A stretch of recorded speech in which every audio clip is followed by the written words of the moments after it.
guys? Happy Saturday. Thanks for taking time out of your Saturday to come listen to us talk about different things with books. So today's topic is going to be all things editing. So we have a couple people from our team here. I'll introduce myself and then I will have them talk a little bit about themselves as well. That sounded weird. So I am Angela. I'm the operations manager here at Book Launchers. You guys have probably seen me on past deep dives and on past YouTube lives. I participate in those very, very regularly. And I do a lot of things back of house here at Book Launchers. So I am helping keeping some of the operational trains running while also providing some things that we need, like hiring and lead screening and just doing some of those fun things that help keep the company functioning. So we also have with us Elissa Graeser. So Elissa, go ahead and tell us about your role, please. Yeah, hi everybody. I'm so glad to see so many people here and some familiar faces and names. That's awesome. I am an author concierge here at Book Launchers, which basically means I work closely, primarily with our Platinum Plus and VIP clients, acting as their primary point of contact and source of one-on-one support as they move through our process. But I also get to work with our Platinum clients. I answer support emails and I take calls where needed. So if you're a client with Book Launchers, I've probably talked to you at some point or another. So hi. A little bit about my background. I have both undergraduate and graduate degrees in English, and my professional background prior to Book Launchers lies in writing, mainly fiction, and editing, both fiction and nonfiction. So while I don't do any writing or editing on Book Launchers clients' projects, I do draw from my background and my expertise in those areas in my role as author concierge. And when doing fun things like this, like spending a Saturday talking about editing, which is one of my favorite topics. So glad you're here. I'm really excited. Awesome. Yes. And yeah, both Elissa and Roy, I'll let Roy introduce himself in just a second. They have been with us both for almost 2 years. It's coming up just a couple months away from being 2 years, which is super exciting. We absolutely love having them on the team. They're both just fantastic, and you're gonna see that in just a little bit.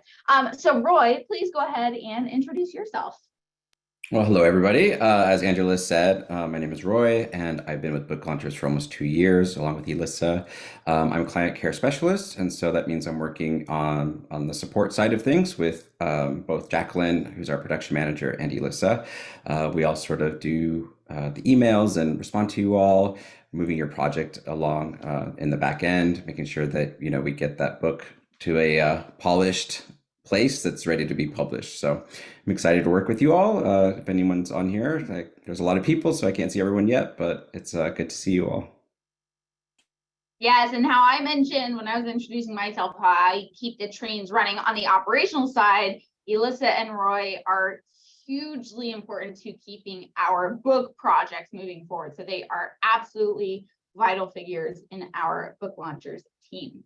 So, okay, we are continuing to have people fill in. If you're just joining, please do feel free to tell us where you're watching from and don't hesitate to participate in the chat.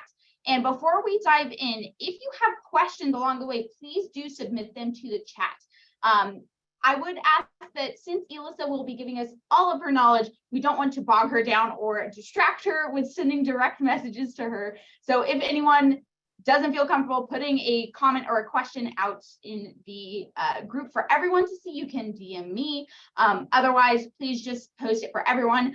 I will be keeping track of the questions so that we can get to all of them, or as many as we have time for. We will be ending promptly at what's 3 o'clock for me because I'm in Eastern. And what is that for Pacific? I don't know. What would that be? 1 o'clock. 12 o'clock Pacific. Yeah. There we go. Took my brain a second to convert that. So we will be ending right on time today. Okay. Well, Elissa, you should be able to share your screen if you're ready to dive in. And if not, let me know and I will allow you to share screen. It's not letting you? I think I can. Okay. And actually, you know what? Oh my goodness, before we get started, I didn't even think about it. Let's start off with a prize. I'm sorry, Elissa, you were starting to get your engines revved. And I was like, we're missing something. Let's go ahead and start off with a prize. We've had lots of people say hello in the chat and where they are from. So I am going to count the 10th person to have said hello in the chat, and I will message you because you will be a prize winner. So the prizes of choice today is we have a very select t-shirts that have our old logo on there, very select sizes though. We do also have a copy of Julie's book, Self-Publish and Succeed, a hashtag No Boring Books ceramic mug, or an Oh So Soft journal. Now, we do ship outside of North America. However, if you are outside North America, because shipping fees are insane, you will be choosing either from the Self-Publish and Succeed or the Oh So Soft journal. But those are our 4 prize options. So let me count from the top. 1, 2, 3. Okay, of course, it's Miss Cynthia. Cynthia, you are comment number 10, Cynthia Pan. So I will message you. You are one of our lucky winners today. So, okay, Elissa, now you can officially dive into all of your knowledge. Okay, good deal. I think I've got it. Can everybody see my first slide okay? Yeah, you're good. Sure can. Okay, excellent. All right, so welcome to this deep dive. Our primary focus today is going to be on editing, as we've talked about. And the biggest thing is about what editing do you need, the different types of editing, and what's the right time to edit a project. So let's talk a little bit about, it didn't move, did it? There we go. Do you need a professional editor is the first thing we're going to talk about here. Then we'll go through self-editing versus working with a professional editor. We'll go over editing programs and how they differ from human editors, and then different types of professional editing. And finally, at the end, we'll talk a little bit about how to find trustworthy editors and what to expect from that process. So to start us off with a quote here, this is one of my favorites from Stephen King and his book on writing, where he said, "To write is human and to edit is divine." I think it starts us off on the right foot today. So to begin, do you need a professional editor? The answer to this is a resounding yes. Yes, you do. Unequivocally, yes. No matter how skilled a writer you are, or how experienced, or how many even dozens of books you have under your belt, even the most experienced writers will tell you you need an editor. And the more qualified and experienced they are, the better. But we'll talk a little bit more about why as we go through. So one of the big questions that I get asked in my role is about the difference between self-editing and working with a professional editor. So these things are not the same. And when we talk about self-editing, I would actually encourage you to think about it more in terms of revision. Taking a rough draft of a book or whatever you're working on and revising it, improving it. Professional editing is a whole different process. So let's talk about that a little bit more. So with self-editing, we're talking about revising your rough draft. And this is when you finished writing it and you're going back through. I always recommend that you let it rest for a little bit first. I've heard people recommend as long as 6 months between drafting something and revising it. But I can admit that as a writer myself, I've never had the patience to wait a whole 6 months before going back to a project. So a couple of weeks to a month at the bare minimum, so that you can come to it with fresh eyes, and maybe that autocorrect in your brain won't get in your way quite so much. But what you're looking to do when you're revising your own work is to identify and fill in gaps in information. Perhaps there are places where you weren't ready to write it when you went through the first time, or you only partially explained something, Or you realize now, having written the whole thing, that there's a piece that your readers will need to understand something later in the book.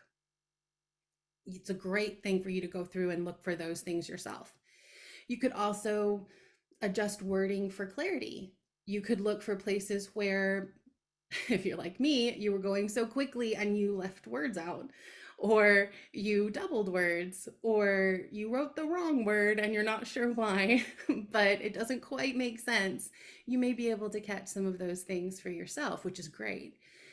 You may also look for places to add details or examples. I've worked with clients who, after they've written the whole thing and they've started talking to it, or talking about it with people, they realize that they have a better explanation or a better way to talk through something with people. So they go back into their books and they make those kinds of adjustments. That's excellent. You may also be able to catch some typos, catch some careless mistakes, or maybe even identify some errors in logic or explanation. All of those things are very valuable, and they'll make your project better when it's time for it to go to the editor, but they don't replace professional editing. So if you're doing all of that in revising or self-editing, then what is left for the professional editor? Well, their job is to take what you've revised, what you've brought to the highest level you're capable of bringing it to, and taking it to that next level. They'll use their objectivity, their technical skills, their experience to reveal more ways that you can improve your manuscript. So the stronger it is when it goes to an editor, the more they'll be able to kind of dig into it and elevate it. If you send them something very rough where they have to look at trying to correct very basic things, there's not going to be as high a ceiling for how far your book can go without more and more rounds of editing. And we'll talk about that a little bit later when we talk about how long editing takes and how expensive it can be. Editors will also take into consideration things like publishing industry standards or applying a consistent style guide. The Chicago Manual of Style is the standard for the publishing industry, but if you're writing in law, for instance, you'll need to pay attention to the Blue Book. And if you're writing specifically for medicine, you may want to stick with the American Medical Association style guide. A professional editor should be able to work with you on applying those things consistently. They'll also analyze things like tone. They'll keep an eye on genre expectations and so much more. It's easy to think of editing as proofreading of, oh, I don't want any commas out of place. And that is actually very important. And we will talk about that when we get into proofreading. But the whole professional editing process is so much more than just correcting errors. It has to do with improving and strengthening the overall writing and catching those errors and looking at mechanics of style and things like that, which we'll talk about as we get a little bit further along. The next thing that I also get asked about a good deal is editing programs. So I'll have people ask me, can I just use Grammarly or, Pro Writing Aid? Doesn't that do essentially the same thing? What about AutoCrit, which is fairly new and it's aimed primarily at fiction writers, and people are really excited about it, but it also has its limits. I do think that Grammarly and Pro Writing Aid have value, but they don't replace professional editing. I think I put it on here twice. I did. So I'll say it again better. Editing programs can be helpful during the self-editing phase, but they are not a replacement for professional editing. Primarily because they have their limits. They are programmed to look for specific things and with specific style guides in mind as far as grammatical and punctuation rules are concerned. So they can catch some typos and some grammatical errors, such as like a simple subject-verb agreement or disagreement.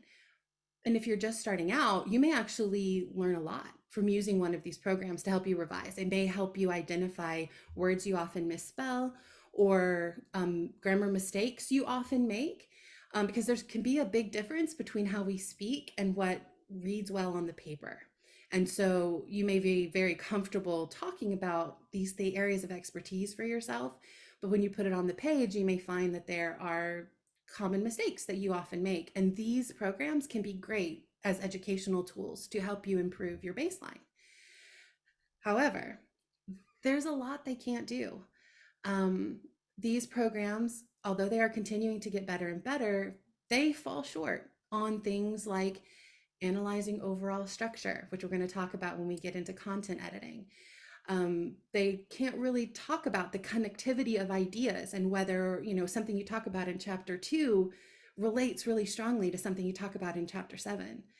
They can't help so much with word flow or voice or consistency of tone or intentional changes in tone, or even readability, because readability isn't just about reading level, which some of these programs can help with. So reading level has more to do with vocabulary and complexity of sentence structure, for instance. But overall readability is a lot more complex and a lot more subjective. And that's where that human eye comes in. I kind of want to pause there for a second, Sure. just to let that sink in with people, because that's, Yeah. That's so important, is that human aspect of your brain understanding what it is that is being read, and that content, does it make sense? Whereas with these systems, as incredible as they are and how far they have come, it's kind of scary, but Right. what they're, yes. and what they're doing is they're looking at that sentence or maybe that paragraph, but not the overall structure and content. And so when it's breaking down and making sure that there's no misspellings or that the grammar makes sense, it's not necessarily looking at the content itself and is it relating to your overall topic for your book. So I think that is really important to note as well, is that human element of a professional editor. You can't escape the value that that's going to bring your manuscript. Correct. That's a really good point, Angela. And they also struggle with anything that is kind of subtle. Like I say here, sentence structure, word choice, meaning, and also purposeful errors. And actually, this is something that's really important to talk about when you talk about human editors. So we do want to avoid accidental errors, but there may be places in your manuscript, depending on what you're writing about, where you intentionally use incorrect grammar or less than ideal grammar in order to express a certain tone, or for your voice to still come through clearly, or to be funny. And these programs, they cannot identify the difference between an purposeful error and just a plain regular error. And so they would eliminate all of those out of your manuscript. And then it stops sounding like you and starts sounding like an AI editing program, which is not what we want at all. So they do have value. And many writers that I work with, both in and outside of book launchers, they use them, but more during their revision steps, and definitely not as a replacement for that human eye. Actually, just recently, I worked with one of our authors who had run part of his manuscript through, I believe it was Grammarly, and was very concerned that there was a lot more wrong than he realized. But I went through it with him and was able to say, like, actually, no, Grammarly's just wrong. It thought you were trying to say this, but you weren't. And so if you changed it according to what Grammarly's recommending, you would no longer be saying what you meant to say. So they can be really helpful, but you can't just blanket accept everything, and they don't replace that human element in editing. I suppose it is possible that sometime in the future that strikes fear into my very soul that they may be so good that we don't need human editors anymore. But today, thankfully, is not that day. They are helpful tools, but they do not replace those human professional editors.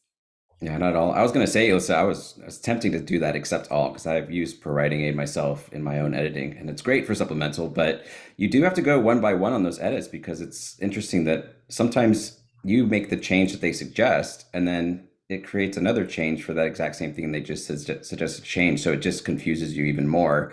And you really just spend a lot of time like spinning your wheels, wondering whether or not it's right. So, or going in circles. yes, and going in circles. Mm-hmm. It's a really good point. Yeah, and just to hop on and say a couple comments that people had left, and feel free, by the way, put comments in the chat. If you've got any questions, I will be noting them down. So please do feel free to submit any questions that come to mind. But a suggestion that Paula had put in the chat was, I've used both Pro Writing Aid and Grammarly, and sometimes they will add a full stop instead of a comma, for example, when that's not the tone that the sentence was written in. So what she's found hugely helpful is to use Word read aloud, which allows her to read, or it reads back the manuscript to her. She's found lots of little errors in punctuation or use of the same words. And yeah, reading your manuscript out loud or having someone else read it out loud to you is very helpful. Because yeah, when you see it on paper, it makes sense in your mind, but then when it's spoken, it might not make sense at all. That's a great point. And then Cynthia had written, what she's done in the past, for example, is looked for an editor who has more life experience and a sense of humor for her book. A machine cannot do that. At least not yet. The machines don't have a matching sense of humor. They don't get our jokes, you know? Exactly. That's a good point. So yeah, that's a really good point. And that's it. That's all I'll say for right now. Okay. Good deal. All right, so let's move on to talking about the different types of editing. So this is a crooked house, and I'm sorry, I don't build houses for a living. But what you'll see here is kind of how one way to conceptualize the different types of editing. And I am going to go through each one in more detail, but this is just sort of to give you that initial idea of how they build on one another and how they aren't interchangeable. So the content edit, which we're going to talk about first, is truly the foundational edit. It is the one that makes sure that you're ready to build by doing these additional rounds of editing. Copy edit comes next, where it's focusing more on improving and correcting the writing itself. Then fact check, then proofread. So keep this visual in mind as we go through. I don't want to bore you with repetition, so I'll go through each one of these individually, but just keep this visual in mind. They do stack, and the best thing I can say is keep in mind, of course, you can't build the roof before you've poured the foundation. So proofreading before every other step is done would be an exercise in futility. It can be tempting to skip to it though, I admit. So let's talk about content edits. So content edits are sometimes called developmental or substantive editing. Here at Book Launchers, we'll just call it content editing for consistency and clarity, but you may hear other people refer to it by other terms, and it's not incorrect if they do so. This edit reviews the overall content, the building materials of your project. They take this high level view to get perspective and see how all of the pieces fit together. They are also analyzing your manuscript for structure, for flow, for clarity of concept. And of all of the other types of editing, this one is uniquely difficult to do for yourself. The analogy that I like to use is books are big and maybe you've written, articles or emails or blog posts, but a book is an entirely different thing. And when you get to that, like 20,000, 30,000, 40,000 words, they get bigger than our brains can really process all at once. So like if you've written an email, you can kind of skim over it and be like, oh, okay, yeah, I've got it. You can't skim over 300 pages and hold it all in your mind at the same time. And this leads to what I call creative blindness, where you can't really even see anymore what all is there in your manuscript. You can't really see whether chapter 1 connects to chapter 7 the way that you intended, or whether you used that story about your mom twice or just one time, or have you repeated a sentence several times because it's a really good idea and your reader really needs to do it, but you can't remember if you've used it yet or not. You're too close. So I think of it as like perhaps you've had a garden in your backyard before and you were planting flowers or herbs or vegetables, let's say, and it was very manageable. You have just a few plants and you can take care of them. You can see what you're doing, no problem. But let's say you decide to do something much bigger and now you're wanting to plow whole fields, right? It's a massive project. So you may have all of the education, all of the knowledge, the expertise, the information that you need, equipment to plow that field. But as you're plowing it carefully, row by row, all you can see is what's in front of you and what you can see immediately around you, but you can't see the whole field at once. It's impossible. So you're plowing and you do your very best. But a content editor is like an expert who's worked with a lot of other people who've plowed massive fields, and they're very comfortable with everything to do with how long the rows should be and how many there should be and how to organize them so that, you know, they're exactly what your intended crop needs. And they go up in a helicopter and get this top-down view, and they can see everything you've done. They can see where things get a little bit crooked, where you only half finished a row that you probably didn't intend to do that way, or where you accidentally plowed two rows on top of each other.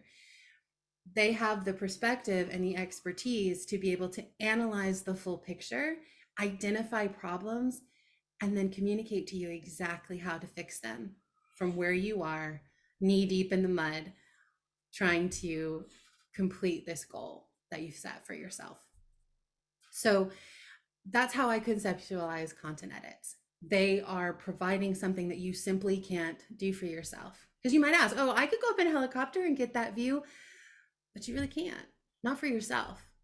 There are plenty of editors who are also writers who can provide that for other writers, but not do it for themselves, because you can't separate yourself that way. It's just, you're too close. You can't have that kind of objectivity, and you need somebody else to give you that perspective. And I just want to hop in there, and if any of you have worked with a writing coach or even a ghostwriter, this is something that we do here. Those are not the same people who are doing the content edit on the manuscript, because of that same thought process of being too close to the manuscript. Like if you're working with a writing coach, they might not be the actual one writing the manuscript, but they're still very familiar with what you're talking about and what your goal is with the book. And so you really need a completely fresh set of eyes to do that content edit. And then I had an example, but Elissa, have you encountered that thought or questions, you or Roy, with our clients before? Yeah, absolutely. It's a really good question. And actually, the thing is, they're knee deep in the mud with you. They're right there. They're very close to your material as well. Your ghostwriter, because they've written it, and your writing coach, because they've read it multiple times. They're going through it with you. They're right there on ground level, helping. And they also don't have that distance and objectivity necessary to provide that view of your project. So it's a good question, but no, they're more like the buddy helping you plow those lines rather than, you know, the person that can give you that top-down view. Yeah, and we've had one of our authors. I was trying to find the older YouTube video where one of our authors provided some feedback on how helpful it was to work with a content editor, because I think the author kind of considered it, the content editor, in the most polite way possible, is kind of like your own little troll looking for, you know how people like get trolled on the internet. Yeah. And they're going through and they're looking for holes in your manuscript, because if you don't have an editor doing that, when your book's published, there's going to be readers out there who are going to find those holes, and they are going to let you know that they found those holes, whether it's a review or maybe not purchasing the book, you know, or leaving a poor rating, you know, whatever it is, they are going to find it. So that content editor is going to really go through and just kind of be like, does that make sense? Do you really want to put that out there? Like, let's back this up, or let's ship this, because your readers will notice that if you don't get that done. Absolutely. Yeah.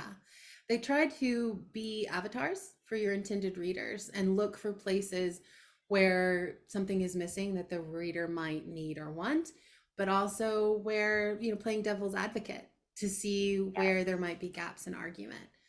Yes, devil's advocate is an excellent term, and it can be painful, but it's so necessary. It's so very necessary for your manuscript. I agree. They'll also be looking to make sure that everything made it out of your head and onto the paper. One thing that we talk about in the editing side of things is that sometimes experts are the worst people to teach beginners because they've lost touch with what is common knowledge and what isn't. So part of what a content editor is trying to do is identify whether there are gaps in information being provided that your intended audience might need in order to be able to understand the higher level concepts that you're sharing.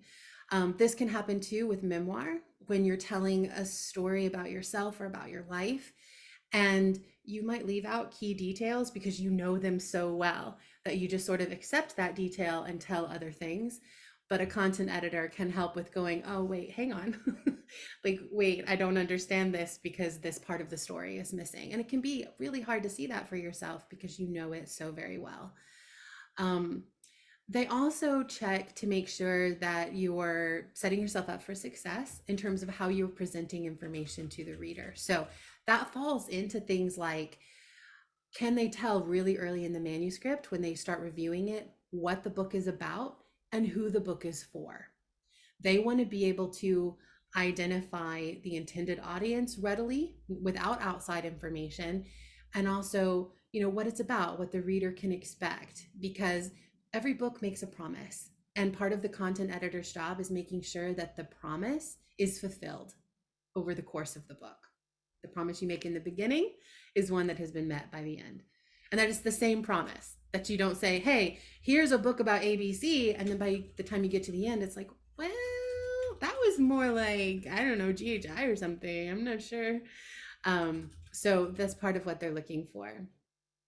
They're also looking to make sure you establish yourself clearly as an expert in your book. This can be a tricky one depending on your field or your relationship to your project. Again, whether it's something very personal like a memoir or something very professional like tax advice or, business philosophy. And they're wanting to make sure that you set yourself up as someone that the reader should listen to. And it can be uncomfortable because a lot of us, myself included, can struggle with feeling like, where's that balance of ego and confidence, right? How do I make sure people know they should listen to me without sounding like I've got a superiority complex or arrogant or just uncomfortable with the way that I'm presenting myself? And the content editor can help with that. They can help you know whether you should use personal experience or mention your educational background or a one sentence that explains your professional authority so that that question is answered in the reader's mind early. Because if they hold that question in their mind the whole time, they may actually be resistant to the content of your book because they're sitting there asking, why should I listen to them the whole way through? So that's one of the key things that a content editor looks for, and something you can keep in mind in your own self-editing as well. They also check to make sure that the foundation of your book is solid. This goes back to that building a house analogy, but they're looking to make sure that if you do include outside support, that it's strong enough and that it is enough. There may be places where they can say, you don't technically need outside support, but if you brought it in, it would strengthen it and it would provide, this kind of a different element for your reader. But they're also making sure that the internal logic is consistent, that the examples you give and the way that you talk about things are consistent throughout the whole manuscript, because that is foundational to the reader's experience. They will look at the overall structure and the way that you framed the information, and they'll look for places where you can make the delivery more compelling. They're really good at analyzing, well, would the reader get bored here or lost here? Or one of the things that I talk about with my clients sometimes, and I did as an editor as well, is they also look for things that aren't branches, but are trees. So I know I'm mixing metaphors and I'm going to do it throughout this whole thing, and I apologize. But if you think about your manuscript as a tree, and each of the chapters are a branch off of that tree, they are supporting and connecting the overall purpose of your book. It's possible that you'll write something, a chapter or even several chapters that are actually not tightly connected enough to the overall topic of your book, because they actually need to be their own book. They're actually not branches, they're trees. And so they need to be moved out of this manuscript or pared back significantly in order to fit into the overall structure and flow. That is another thing that can be really hard to see for yourself, because hopefully you're writing about something you're passionate about and interested in. And all of those pieces may feel like essential branches, but somebody coming in from the outside will go, no, this doesn't quite work here. It doesn't really fit. This needs to be its own thing. Let's move it out or treat it differently. So that can be really helpful. I've had that happen to multiple people that I've worked with, that they're like, oh, I have 3 books here. I thought I had 1. And especially if it's your first time writing a book, it can be really hard to identify those kinds of things for yourself, because everything may feel essential. And the content editor will be able to help you see what is and isn't. And finally, they'll look at your research, any examples you use, whether they're personal to you or pop culture or just general cultural elements, and they'll look for areas where you can dig deeper. You may feel like you're completely tapped out on something, but you're like, I have said everything I could possibly say about this. And a content editor can be great at coming in and saying, actually, here's something you could think about, or here's a story I'm aware of that might work here, or do you have this kind of story from your life that you could pull from? So this is a hugely important part of the process. And when I'm talking with our book launchers clients, I'll often describe it as the behemoth, because it is the big thing to get through. It challenges you and your thinking. It requires you to dig deep again into your manuscript to make these kinds of revisions, these edits after the fact. It is demanding, but it is also what takes you from a rough draft to something really strong to begin to move through the other rounds of editing that are tightening and polishing and improving. So Before Elissa, we, oh, go sorry. ahead, go ahead. I was just going to ask Elissa, what if I got this content edit back and like I just don't agree with what the content editor is saying? Like I just feel they're not getting my story or my book. it's a really good question. My advice is always to sit with your feelings first. No matter how many times I get an edit back on one of my novels, I have feelings about it. And those feelings can make me want to reject out of hand everything that's said. And I am not the only person that feels this way. This is a common response where you're like, no, I don't like it. So that would be my initial advice, was to let yourself process, sit with your feelings. But then also to realize that you don't have to agree with everything a content editor says. What I would encourage is that you try to look at the underlying issue that the content editor is trying to address. So for instance, if there's something they're like, maybe you could change the wording this way, that change in wording may not work for you because of something the content editor doesn't know, or just because it doesn't fit with your vision. So instead of dismissing it out of hand, I would say try to identify what their concern is, whether it's a lack of depth or a lack of clarity or something like that, and still respond to the edit just in your own way. Because ultimately, we say this time and time again, I know Roy does too, this is your project. So it does need to be your vision and your voice and fit in with your goals. But the content editor, their job is to point out the gaps, the holes, the errors, the crooked lines. And if you don't agree with their solution, then look for a different solution. But in most cases, we expect our clients to agree with and apply, I think it's 80% or more of edits. In most cases, it's more than that. But there also can be places where you've written something that the editor just didn't get. Humans aren't perfect. They're better than AI, but they're not perfect. And so sometimes they'll ask questions or they'll just miss something. And in those cases, you can check in with us. You could ask someone else for advice. You could even, in some cases, go back to your content editor, depending if you're working with us, you can go to your ghostwriter or your writing coach and ask them, hey, I think they misunderstood this, or can you help me sort through, why I disagree and what I might be able to do instead. It's not a perfect process. It is a human process, but that's a good point, Roy. I think the emotional part is a big piece of it, especially since most likely you've just spent a really good chunk of time working really hard on writing this book, and it can be difficult to have someone come in and say, okay, a lot of this is good, but all we hear is the now fix all of these things. So I do think giving yourself space to feel your feelings and then approach it with an open mind and looking for solutions for yourself. And just to add to that as well, it makes complete sense that anyone's initial reaction is to be defensive, because you put so much of your time and heart, even if it's a business book, maybe it's not a memoir, you're still putting time and heart into this project. And so it's completely normal for you to kind of get ruffled feathers at first when you see all those red marks. But when you take that step back mentally, and maybe you do set it aside for a period of time before revisiting it, but go at it with the lens of, why did the content editor point that out? What was their reasoning? Because if they did it, then again, it's very likely that your readers might have as well. And you don't want your readers to be confused about something that you might have added,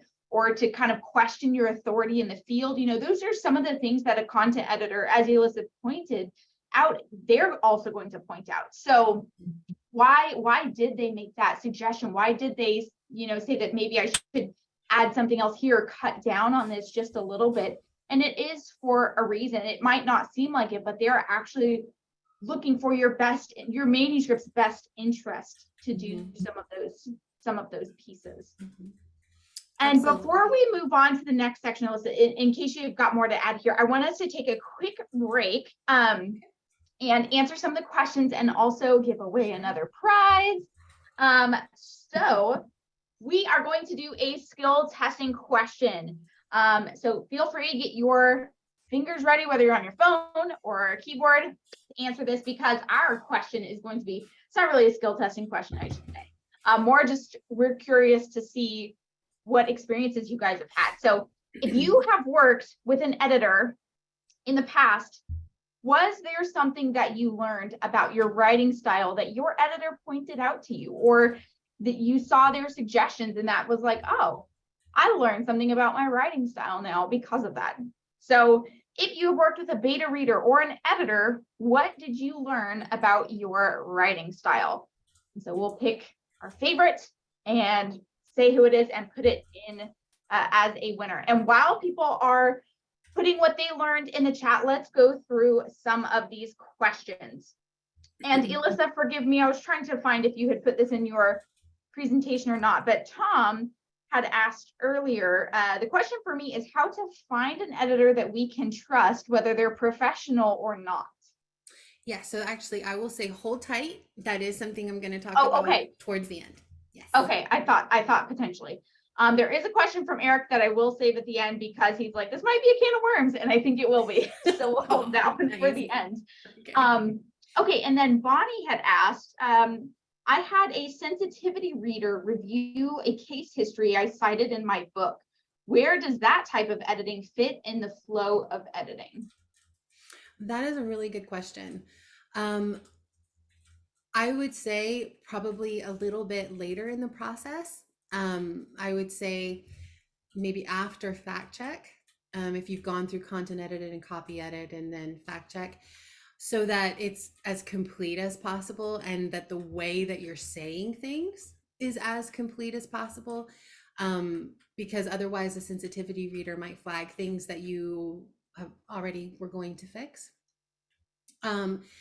Normally when we're talking about sensitivity readers, for those of you who may not be super familiar, we're asking somebody to review a manuscript for potential sensitive topics or presentation of topics. And so if this question, if Bonnie was specifically having them actually look at an outside source she used, then you could do that at any point in the process. But if you're actually having a sensitivity reader read your entire manuscript to assess for these things, to make sure that the language you're using isn't unintentionally harmful or offensive, or that you aren't using outdated terms to talk about something, which is really easy to happen. The common vernacular shifts rapidly around certain topics. So it can be helpful to have that set of eyes on something that you're writing about. But I would say doing that before your proofread, but a little like partway through editing, maybe 2/3, 3/4 of the way through the whole editing process would be good timing for that. But if it's just having them look at a source to make sure that it's, not an, a illegitimate or offensive source in some way, I'm less familiar with doing that, but I would say that could happen at just about any time to help you determine whether you want to use that source or you need to find a new one. It's a good question, though. Sensitivity Perfect. readers are becoming more and more important. Perfect. Okay, how do you know, this is actually a question I thought of that people might find useful. How do you know when you should work with an editor who has experience in your field versus using an editor that is completely fresh to that line of work? Yeah, so that depends a lot on your intended audience. So if your intended audience is the general population, then it's going to be really important to work with an editor who is also part of the general population. Most of the time, that's true across the board, that it's good to work with someone who can bring a fresh outside perspective on it. What we would suggest is, especially if you're in something like law or certain types of business or the medical field or something else, or even like therapists or things like that, specific things that your intended audience may be within your own arena, that we would encourage you to find somebody that you trust, a colleague or somebody else in your field that you trust, and have them read the book, not as an editor, but as somebody who's going through to kind of assess it as a peer and as a member of your intended audience, and help you see whether you've presented things a little bit off. I have a wonderful client who is writing a book about being admitted to the hospital and what that's like. And one of the things that she did was she asked people in major departments of her hospital that she doesn't work with as closely to read her manuscript to make sure that the way she presented their departments and the way she talked about them fit with their actual jobs and how they do them. Because while she worked with them, she didn't do their job. And she got some helpful feedback for that. And she did that around the content edit, copy edit round 1 phase. But in terms of finding an editor with exactly your expertise, that's not so much needed, but it can be helpful to find someone who knows about your genre, who knows what the reader expectations are for your intended audience. Whether they share your expertise or not, they'll be able to look at what your readers expect and need. So I hope that kind of answers the question. Okay, awesome. Okay, and then I think just one more for something to keep in mind, because I know we've got some people here who are still writing their manuscript. Sure. When should they start on this editing process? Like, should they start trying to edit while they are writing? Like, oh, should I start going through, I'm taking a break from writing chapter 3. Should I go back and start looking for typos and grammatical errors? Like, should they start editing while they're still writing, or when should they start this editing process? That's also a really good question. Roy may have some opinions about this as well. It's a little bit more of a writing question, actually, and it has to do with your approach to writing yourself. So there are some writers who work really well with writing a chapter, self-revising it, moving to the next chapter. And then there are some people who will never move past chapter 1 if they let themselves start revising, because they'll just find more things to revise and it stops their forward momentum entirely. I am one of those people.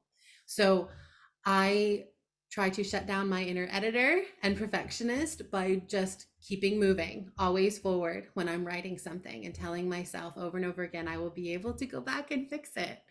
But I also have writer friends and clients that I've worked with that they will write a chapter or 2, go back and revise it, then move forward, and that works for them.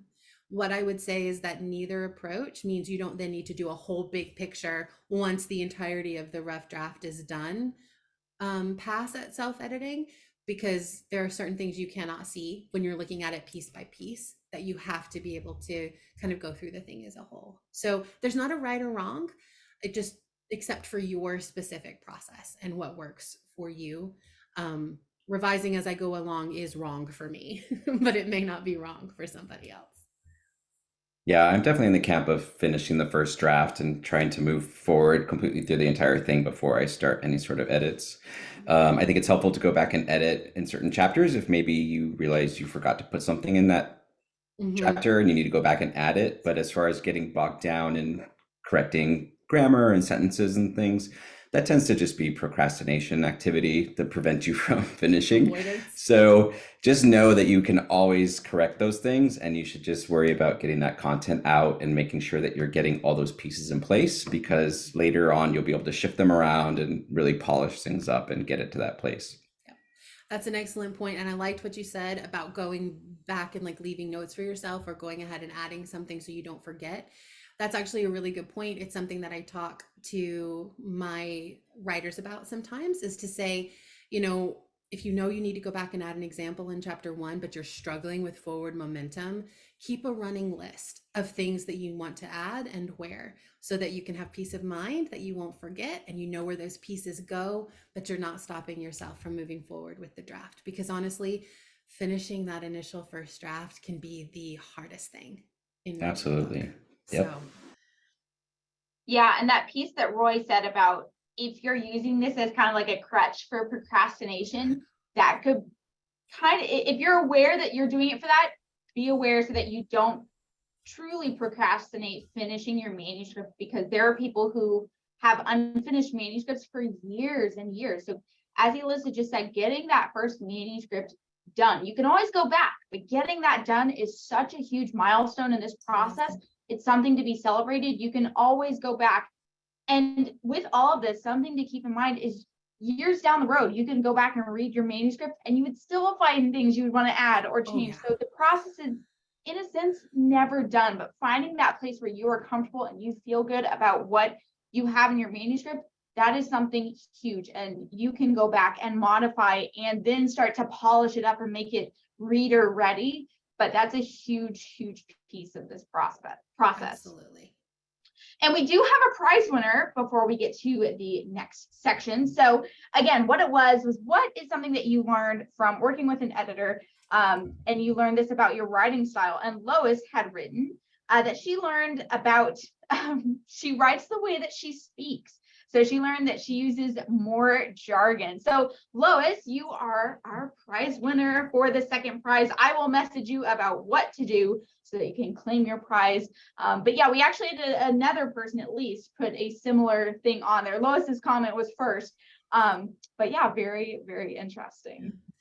And that's an excellent question you asked them too, Angela, because it kind of fits into multiple stages of the editing process. So you can get that kind of feedback from working with a content editor. You can get that kind of feedback working with a copy editor. You can get that kind of feedback from beta readers as well. But we all have tics when it comes to our writing. We all have phrases that maybe we tend to repeat. I know for me, when I was first starting to write novels, I would use a little bit, a lot, and I didn't realize it. And now I can never use it, because every time I'm writing, I'm like, don't say a little bit, don't do it. But we all have those things. And again, one of those, we can't see them for ourselves very well. So that's awesome. You're going to learn a lot about yourself as a writer, no matter what, as you go through both the self-editing and the editing process. And I think that's part of what is so exciting to me, because you will level up yourself as you go through. Your manuscript levels up, but so do you, which I think is awesome. So. Okay, I'm done for questions. We have our prize winner, which Lois, I'm about to message you. So you are good to continue, Elissa. Excellent. All right. So that's content edit, very foundational, very, very important. The next round that we recommend you go through, and that's part of our process, is the copy edit. So the way that we conceptualize this for our book launchers clients is that if the content edit is focusing on what you're saying, making sure that the material is there, the raw content is all present for the reader, The copy edit switches gears and starts focusing on how you're saying things. Just as a word to the wise, copy edits can also sometimes be called line edits. This is one that you'll see in all different ways. We do also have line edits within our book launchers process, but they are different and they take place later in the process when you're in layout. So for clarity and consistency, I will only be calling these edits copy edits, but you may see websites and even other processes that will refer to these as line edits, and they're not wrong. It's just that you're focusing on them line by line. And the copy is the material that's being reviewed so closely. So the copy edit focuses on writing at the sentence level. They want to make sure that the way that you're saying something is the most effective it can be. And it is more rules-based. It does start applying grammar and punctuation and mechanics of style to your manuscript. But they're also looking for what can be a little bit more intangible, which is that readability for your target audience. They're trying to make sure that how you say things, not just your voice and tone, which are really important, but just the overall structure of your sentences themselves are not getting in the way of reader understanding and are actually presenting it in the best way possible on a sentence and paragraph level, rather than the overall big picture structure that the content edit focuses on. Whenever I talk about copy edits, I always think of my favorite professor from undergrad who taught what we called English major boot camp. It was rough. A lot of people failed. But she would always write on the board, clear, concrete, concise, and organized. And that was how she wanted all of our arguments, our papers, our presentations to be. And that's what I think of when I think of the copy edit, that they are looking to make sure that the way that you're presenting the information on a sentence, on a writing level, is clear, concrete, concise, and organized. And by the end of copy editing, the goal is to make you sound like you've had 8 hours of sleep and 2 really good cups of coffee or tea, if you're me, and are relaxed, confident, and authoritative, that you sound like your very best self on paper. Within the book launchers process, we actually put your book through 2 rounds of copy edit. And the first round is focused more on that mechanics of style and consistency of tone and voice and improving the actual writing itself. And then the second pass through has to do with incorporating your edits from the fact checker, which we'll talk about in a minute, and then going through and really tightening up that clear, concrete, concise, and organized piece with grammar and punctuation and preparing it for the final polish. So this can be done if you're hiring a freelance editor or an independent editor yourself. This can theoretically be done by paying for 1 round, but you're going to have a better experience if you have this person go through twice, because there are so many things to look at in copy edit that you want that kind of layered approach. And that's part of why we do it that way with book launchers, because we want to make sure that you've got your foundation from the content edit and then foundational corrections to the writing itself, and then can polish off the top layer in preparation for that final proofread where everything is truly brought to that finest point at the end. So copy edit comes for us before fact check.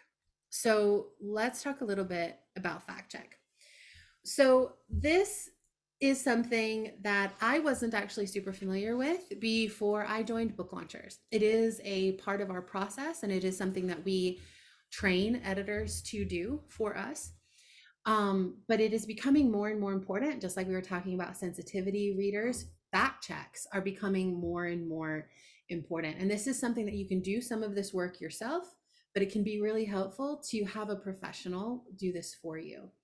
So for us, our fact checkers are professionals and researchers, and their job is to go through an entire manuscript and assess the research, the claims, the data, anything you've stated as fact, and verify it, confirm it, and make sure that it is strong enough to withstand scrutiny.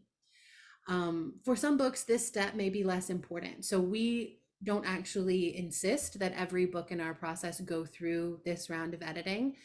If you're writing something that is very personal to you, like a memoir, you may have less need for checking facts. Or if you're writing a business book that is really truly just focused on your philosophy and expertise without bringing in a lot of outside material or information or data, then you may not need this. But many of our authors are positioning themselves as authorities within their fields with their books that they're writing. So we have found significant value in this extra step in our editing process. So what does a fact checker do? They review the quality of any research that you have already included. And actually, going back to, I believe it was Bonnie's question about having a sensitivity reader look at a source, a fact checker would also review the quality of a source and make sure that it is a legitimate one and that the citation is correct. If they have concerns about bias or any other kind of illegitimacy of a source that you've cited, they will flag it and provide an alternative. They'll make sure that anything that needs to be verified is verified or verifiable. They'll also make sure that, I didn't put this on here, but they'll also make sure that if you state something as a fact, it is a fact and not just an opinion, and that that fact can be backed up. Or if there's something that you're stating as an opinion that actually is a fact, they'll tell you, well, you could probably state this a little bit stronger and back it up. It's not just your opinion, it's a real thing that we can prove. And if research is lacking overall, they'll provide newer replacement sources. And then they'll also tidy all of those research and citation pieces into footnotes and endnotes for you, which can be a lot of work sometimes. So it's great to have a professional come in and do that. They also ask important questions as they go through your work, especially if you are, again, positioning yourself as an authority within your field. And they'll ask questions like, who said this? How do they know? What is their expertise related to this claim? And can this claim be corroborated by trustworthy sources? These are things that you should also be asking yourself when you're including outside material into your book. But again, that objectivity can be difficult to find, especially if you don't really have the skill set or experience to know how to evaluate a source. That can be really important. And then another thing to talk about when we talk about fact checks, and part of why they're becoming more and more important, like sensitivity readers, is that the worst case scenario with a book, if you forego a fact check, is liability in litigation.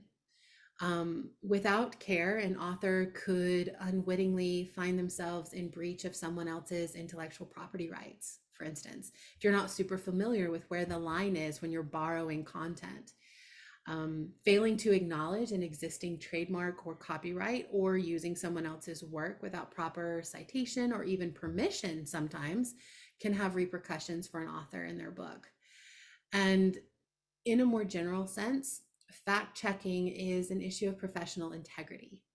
Many of our authors are thought leaders in the making, and any fact checking slip up could jeopardize their reputation and potentially lead to professional embarrassment, which we absolutely want to help you avoid. So even when authors are experts in their subjects, it can be difficult, like I said, to fact check yourself because of confirmation bias, which is, oh, I agree with that, so it must be true, and be able to stand sturdily on its own 2 feet. And that's not necessarily true. So again, having a second set of eyes focused purely on that factual accuracy, it can benefit just about every author, regardless of their expertise. So we strongly encourage this step within our process for those reasons, but we do acknowledge that there may be some projects that this is less applicable for. I would say the majority of our clients do opt for a fact check at this point in time, but it is a point of discussion rather than saying, oh no, you absolutely need this and here's why.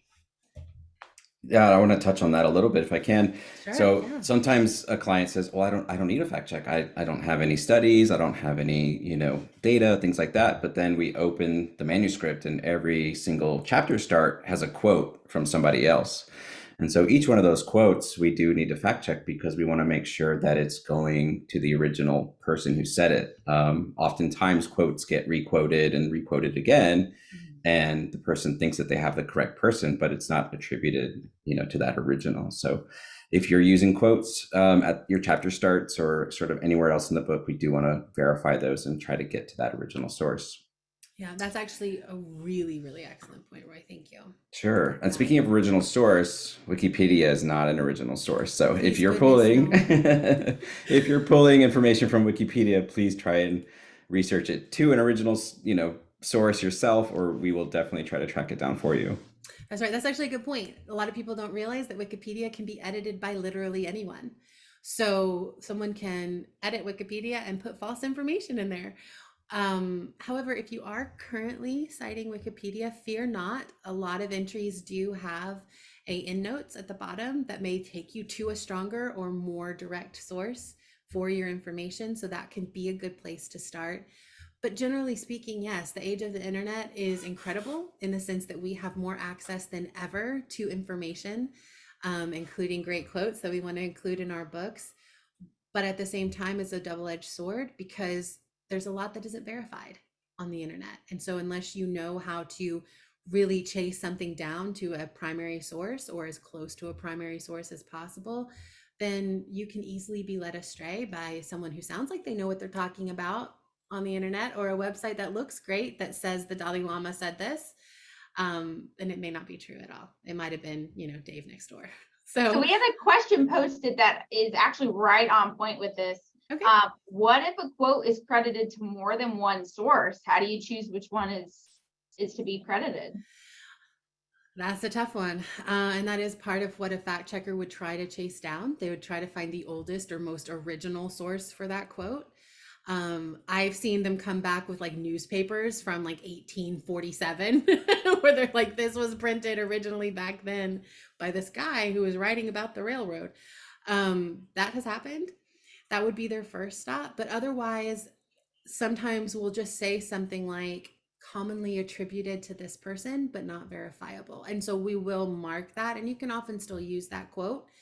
But we just want to make sure that you're presenting it as accurately as possible, either to the correct person or acknowledging that it's been lost to time who actually said this, but that a lot of people say it was Albert Einstein or something like that. It's a good question. Anything else, Angela, before? Nope, we've got some questions coming in, but there are either things you're going to touch on later or can be saved for the end. So you're good. Okay, good deal. All right, so like I said before, in our process, after the fact check, we actually send our clients' manuscripts back for a second round of copy edits. And these copy edits for the second time, they're actually going to help incorporate any changes that were necessary from that fact check. So sometimes they'll recommend a change in wording, for instance, to make sure that it's clear something is an opinion, or clear that something is a fact, or to position it with proper context to set you up for, lack of liability and things like that. The second round of copy edits allows that copy editor to go through and smooth any rough edges there and make sure that everything remains a cohesive whole in terms of voice and tone and things like that. They'll also incorporate any edits or changes from your first round of copy edits to also do the same thing. Make sure that it is as ready as possible for that final polishing step, which, that's my lovely transition to talking about the proofread, which in our normal editing process, this is our last round. Like I said, we do have some additional line edits that take place during the layout process. But even if you're working independently, like you're not a book launchers client and you're going through this process, you may want to do additional editing during the layout process. And I can talk a little bit about that at the end if anyone has questions about how to do that and the timing of that. But most people, when they're hiring their own editors, they will be sticking to these types of edits: content edits, copy edits, proofreads. So that's what I'm focusing on now. But if you have specific questions about how to do additional editing during layout or late in the process, I'm happy to talk about that as well. So in our editing process, the content editor is one person, the copy editor is a second person, the fact checker is a third person, and then the proofreader is a fourth editor that goes through your book. So they are coming in with a completely fresh set of eyes, and they are looking specifically for errors. They are no longer looking to improve your writing or to smooth out a rough sentence. That's what the copy editor was doing.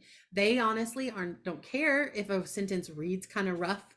They are more focused on whether it is grammatically correct or not. And those can be two different things. Something can read smoothly and be grammatically incorrect, and read rough and be grammatically correct. And so we have two different editors focusing on two different aspects, because we want your book to read smoothly and be correct. And so the proofreader is focusing on errors. So they are looking at catching anything that might have slipped through on an objective level. They are looking for mistakes, for inconsistencies. They are looking to check for any spelling or grammar of punctuation errors that could have slipped through. So by the time a copy editor has gone through the second time, they are also getting very close to your manuscript, and they are also getting very familiar with your writing. And so this being a different person applies another layer of that objectivity that we need to be able to really see what's on the page. Because editing itself, writing too, but editing is an exercise in how good the brain's autocorrect can be. And we do tend to see what we expect to see. And editors have trained their brains to see what is actually there versus what they might expect based on the sentence before or the words before. But it's still, things can be missed. So the proofreader is the highest level of that, where they are genuinely just looking at each individual word and making sure that it's correct. They'll also make sure that headings are correctly applied, that for our process, they're making sure that things are set up and good to go for entering the layout process. So they'll make sure that headings are formatted, subheadings are formatted, that the tabs are in the right places, and that the citations and footnotes are all correctly formatted for the next designer to start working on it. They'll also make sure that there are no missing citations, that nothing happened between fact check and them to create an error. They'll check for extra spaces. We still have some clients who were taught to double space after a period. It's not being taught anymore, but it was taught for such a long time that there are a lot of people who still have the habit of a double space after a period. And so that's something that a proofreader will make sure is eliminated before it moves forward to layout. They'll also check for style consistency, like if you have bulleted lists or numbered lists, or if you have offset certain things with like tabbing over or centering, or if you have bolding or italics. They're looking to make sure all of those pieces are visually consistent and correct. And they'll check for any other formatting issues that might have crept in as well. But one of the things that I often talk about with my clients when I'm talking about the proofread is about their application of the Chicago Manual of Style. So if you haven't been in the publishing industry very long, or if you came from any academic background that isn't like history, you probably didn't use Chicago coming up through school. You probably used MLA or APA, most likely. But the Chicago Manual of Style is a style guide, and it is, like I said earlier, the publishing industry standard. And basically what it tells us is how things should look on the page. It gives us indication about rules for grammar and punctuation, but also how citations should be handled. And how, like, if you have a really specific question about how to give someone proper credit, not in a citation, but in the wording of the book itself, Chicago has an opinion about that. But there are also other style guides as well, like I mentioned earlier, the Blue Book or APA or AMA. And a proofreader's job is to make sure that it has been applied consistently. So across all of the editors, we also, as part of our process, our editors devise a unique style guide specific to your book. So if you have unique spellings of something, or if you always use bolding to offset keywords, or if you really like it when all words are spelled out, regardless of whether they're under 10 or over 10, which is a rule within Chicago, all of those things are put on your customized style guide as well. And so by the time it gets to the proofreader, they have notations from every editor that has worked on your book that tells them how things should be in your manuscript. And then they use that alongside Chicago or whatever other style guide you need to make sure that everything is as you intended within your manuscript. It's a very important role. It requires a lot of detail-oriented focus. but they're doing a lot more again than just catching a stray comma, although that is part of what they do. This is where we talk about professional polish. We believe that this step can truly be make or break, and it can be the difference between a 5-star review and a 1-star review, because a lot of people are actually really harsh when they read a book about the things that a proofreader is looking at specifically. They also are going to protect you from potential inconsistencies, even in the application of, say, Chicago Manual of Style. So the example that I often give is that Chicago specifically has a few flexible rules, especially to do with commas. So a lot of us have been taught that if you end a sentence in the word to, for instance, like Dave went to the park too, that we were taught you always have to have a comma before to. But Chicago recognizes that that can mean you have a lot of commas in one sentence, that it can lead to a lot. And so that would be called closed punctuation. And they realize that it can be distracting and not real pleasant to the reader. So they say you can opt to leave that comma off. We would call that open punctuation, which means you're choosing to go with the rule more for smooth reading rather than technical correctness. Chicago allows for that, but you don't want to switch back and forth between the two within your manuscript. You don't want to sometimes have a comma before to and other times not, because even if it's intentional, it looks accidental or incidental. And so it will read like a mistake very subtly to your readers, and we want to avoid that. We want to avoid anything that can give that little shadow of doubt or concern to someone who's reading your manuscript. So part of what a proofreader does is make sure that whatever rule was chosen, whatever application was chosen, is done consistently so that it looks as professional and intentional as possible, every aspect of your manuscript. So this one is huge, hugely important.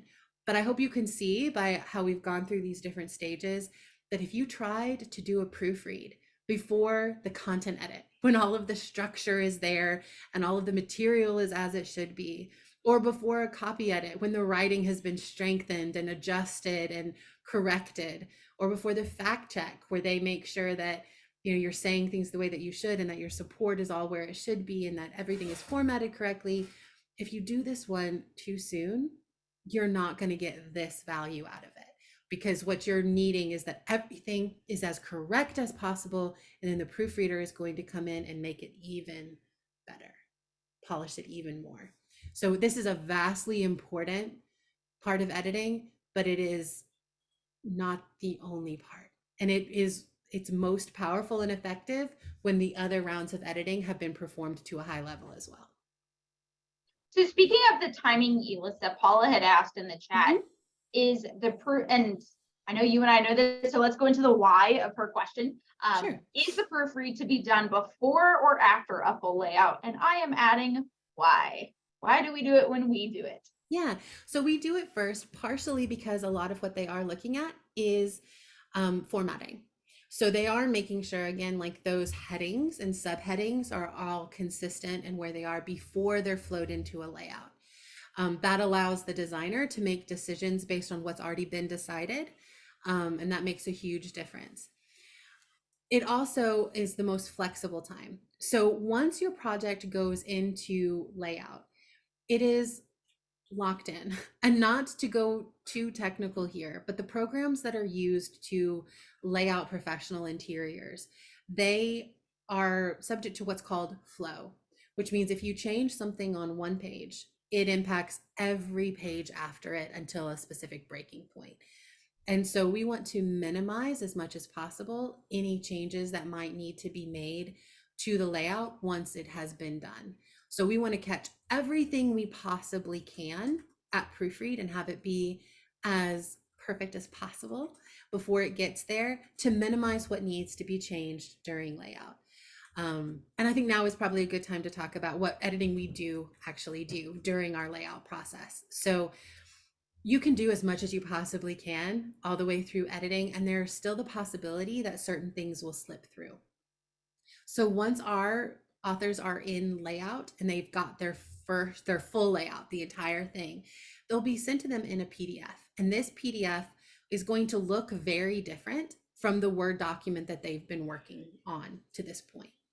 And sometimes that visual difference of reading through your book in a way that doesn't look exactly the same as it did before will reveal mistakes to you that were previously hidden. The example that I use most commonly is that I have now at this point had 2 different clients who realized that their wedding date was wrong in the layout process. They had read through their book, I mean, so many times. But I tell them, this is something our editors can't catch for you because we don't know when you got married. This is something you have to catch. But something about seeing it differently in this professional layout allows them to see things they didn't see before. And they're like, oh my goodness, my wife's birthday is this, or we were married on this day. I've even had someone do it who I specifically warned about it. He still thought it was correct until he got to layout. So layout review is very important. What we recommend is that you go through very closely one more time for that reason, to catch things that only you can catch. And also because our layout designers are not writers and editors, and there are certain things that they have to put in manually, that they have to enter by hand. And so there's always the possibility that a couple of things could miss a letter or could change the spelling slightly. So we always encourage you to go back through. If you are a Platinum Plus or VIP client, we also send it to another round of proofreading to have a professional look at that layout for you and make sure that those errors weren't introduced. But we're still going to ask you to go through yourself again to catch those things that no one can catch for you, and that having it in that different visual space makes a big difference. So we actually have you go through twice, regardless of your membership level. We have you go through twice during the layout process to just make sure that nothing else slipped through. We're confident in it from a technical editing perspective, but we're going to review that layout to make sure no errors were introduced, and we're asking you to go through to make sure nothing slipped through that you were just so sure was right, but would ruin relationships if you got it wrong after the fact. So the initial proofread happens first because we want it to be as set and correct and polished as possible, so that the changes that need to be made are minor. So like a wedding date, for instance, if we're changing a couple of numbers, that's not going to reflow the entire rest of the manuscript. But if a heading is wrong, that can create issues. If citations need to be added or changed, that can create flow issues. So we want to make sure that's as correct as possible before the design process, just to minimize delays and things like that. But it's an excellent question. So the layout process is not when you want to be going back through and taking out like big chunks of content or adding them. That is correct. We allow for that if something happens, like for instance, we've had people who have been working on books that bring in the law, for instance, and some big law or ruling will happen when they're late in their process that they absolutely have to include, or their book is already horrifically outdated before it ever hits shelves. But in those cases, it does create delays. So we would have to move the launch date to allow for additional time and layout to accommodate those major changes and additions. So we call those exit gates. It's not that you can't do it, but that there will be consequences to it. So we want to avoid it as much as possible so that you stay on track for your intended publication date. I think that's good. Again, I've got questions, but we're going to save them for the end. So you're good. All right. So this next one is kind of a big one. And I think it is the one where people can feel the most lost, is how to find trustworthy editors and what to expect from that process. And some of you may have specific questions about this, and I admit that what I have to say here is relatively general. So do feel free to ask more specific questions if you have them. When it comes to where to find trustworthy editors, the answer is it depends. For certain genres, this is especially true for fiction, but you can also apply it to nonfiction. You can find good editors in Facebook groups, on YouTube channels, and in other social media. So I know people who have found their editors that they love by finding out who their favorite YouTube author uses as their editor. or their proofreader or whatever, and they hire that person because they know their favorite YouTuber uses them and their books are great and they want that quality. So they've found them that way. You can find them in Facebook groups sometimes if you're in writing groups or other groups related to your specific topic or field. If there are other writers there who work with great editors, you can get a recommendation that way. It can be really beneficial to know someone who has worked with an editor before. It's not always possible, but word of mouth is a bread and butter kind of thing for freelance editors. So they often encourage their clients to tell their friends that need it, or colleagues or things like that. And you can find it on other social media as well. But YouTube is the big one for this. If there are, authors in your field who have YouTube channels, sometimes they talk about or give access to their editors. You can also find it sometimes by looking at your favorite books, especially by independently published people. So there can be a layer of obfuscation, for lack of a better word, with traditional publishing. A lot of times the editors that they work with are not named by the author or within the book itself. So that can be kind of a dead end. You can usually find who their acquisitions editor is with their publishing house, but that is not the same as the type of editor you'd be working with for this. And you also can sometimes find their literary agent, but that's also not what you need here.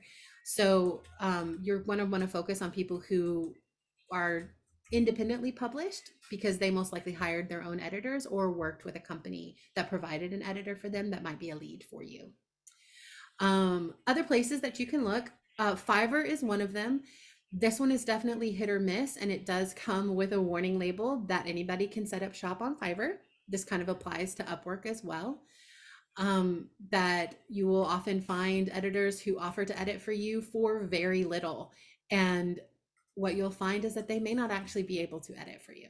They may do what they call editing, but they may just run it through Grammarly or through Pro Writing Aid, and you may not actually be getting that human editing that you think that you're paying for. So I would be very careful of reviews.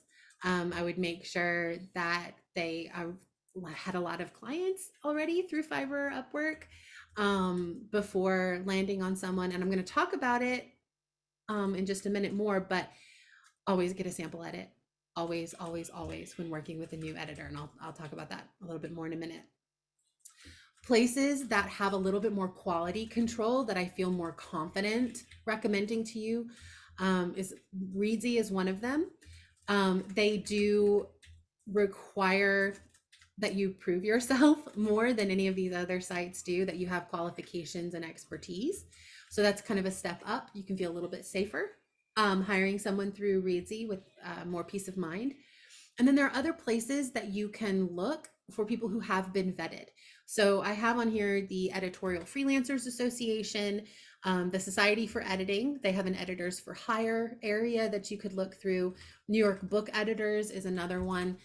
And I believe Ally, the Alliance of Independently Published Authors, they also, I believe, have editors that they recommend that have been vetted by them that you could look through. The biggest thing is that you want to hire someone that you can put them in context in some way. A book that they've worked on, or an author that they've worked with, or they have some kind of track record that you can see. When I was working as a freelance editor, I would always offer access to my previous clients who had agreed to that. So when a new client come on, I said, hey, and of course, if you'd like to speak with any of my previous clients about their experiences with me, here's how you can do that. Because I had nothing to hide and was very happy to, give them that kind of information. And a lot of other editors may do something similar.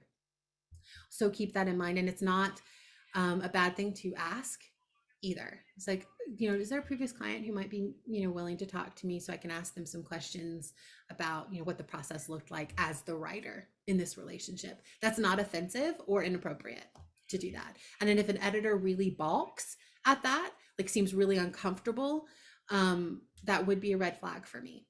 If they say, well, I've primarily worked with authors, under strict NDAs, non-disclosure agreements, or things like that, that's not a red flag. I did a lot of that for a stretch of time, and I wouldn't have been able to share any of those author names or access because I had signed away my legal right to do so. So that's not as much of a red flag. But if they don't say that and they're just like, no, then you also probably should say no. Keep that in mind.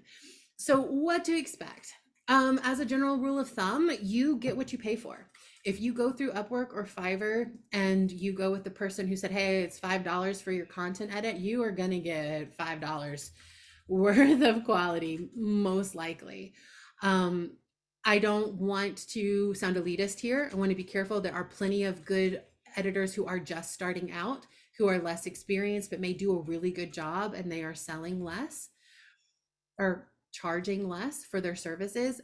But just keep in mind, especially if you're wanting a more experienced editor, you are going to pay more for a more experienced editor. And that in general, the cheapest option is not going to set you up for success. You're not going to be getting what you're looking for. And that's a hard reality. And in many cases, you may need to set very clear expectations for what you're wanting from an edit. So for instance, I talked about how there are different names for these different types of edits, right?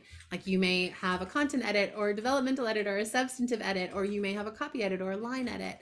And so it's important to establish up front when you're working with an editor for the first time that you're on the same page in terms of how that edit is defined and what you can expect from them. For instance, our developmental or content editors, their feedback to you comes as like a letter at the beginning with an overview of what they've seen. And then there'll be changes they've made to the manuscript itself with track changes turned on. And there'll be comments out to the side with suggestions and questions and just like their own reader responses, like, hey, this is funny, or I really enjoyed this. But there may be other developmental editors, and this is more common on the fiction side, who will say, well, here's your edit letter. Here's what I see. And they haven't actually made any changes to the manuscript itself. They've just kind of done what I would consider a manuscript analysis rather than a content edit. So you just want to talk up front before hiring someone, and set those clear expectations and make sure that what they do is what you're looking for, because there isn't any like real consistency across the freelance editing world in terms of the terms that are used or the labels that are applied. So you're looking to make sure that they have the skills that you're looking for, the expertise that you're looking for, and that you're on the same page in terms of what a copy edit is versus a proofread. This is honestly, to me, the most daunting part is the vetting of a new editor. Finding and vetting, it can be difficult. It can be stressful.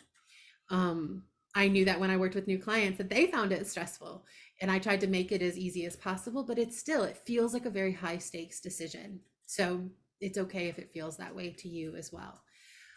We're very careful with our vetting of our own editors that we work with. And we do go through a set process to establish that, our definitions are their definitions, that their skill sets are what we require, and that they're able to edit to the standard that we expect for our authors. So if you're doing this independently on your own, it can be kind of daunting. So just realize that, ask those questions, set those clear expectations, and always, always, always get a sample edit. This is especially important with copy editing and proofreading, because you want to make sure that the kind of edits they're making are what you're looking for. You want to be sure that you're not asking for a copy edit and all they're doing is changing commas. Or you want to make sure that you're asking for a proofread and they're actually like rewriting whole sections on your behalf. You want to make sure that what they actually do on the page also lines up with the conversation that you've had about expectations and definitions. We actually have this built into our process as well. When you start copy edit, you actually will get a sample edit provided by our editors so that you can get a feel for their approach. And if there's anything that you want them to change in the way that they're approaching it, you have the opportunity to do that after the sample rather than after the entire, 250, 300 page manuscript has been edited. Can we pause there for a quick second and absolutely. go over how to work with an editor to establish your author voice? Yeah, so that's a conversation piece for sure. There was someone that I worked with early on in my editing career who felt like this one phrase they were using over and over again was their voice. And we had to sit down and have a separate conversation that was about, okay, what is the voice you're going for? Let me help you, because it isn't just repeating this phrase. That doesn't establish a voice. That just looks like repetition. And we talked through like, okay, they're actually wanting to sound conversational and they're wanting to incorporate some more casual turns of phrase. And so by getting on the same page that way, we were able to move forward. With our editors, what we'll always ask is that if there's specific quirks to your voice or to your expectations, so like sometimes we have authors for whom English is their second language, and we want to preserve the way that they speak as much as we can, keep their voice the same, while also correcting actual errors so that the manuscript itself is still really clean and polished, but we don't want to edit out the unique sentence structures and turns of phrase that are their voice. So we work really hard to protect that with our own editors.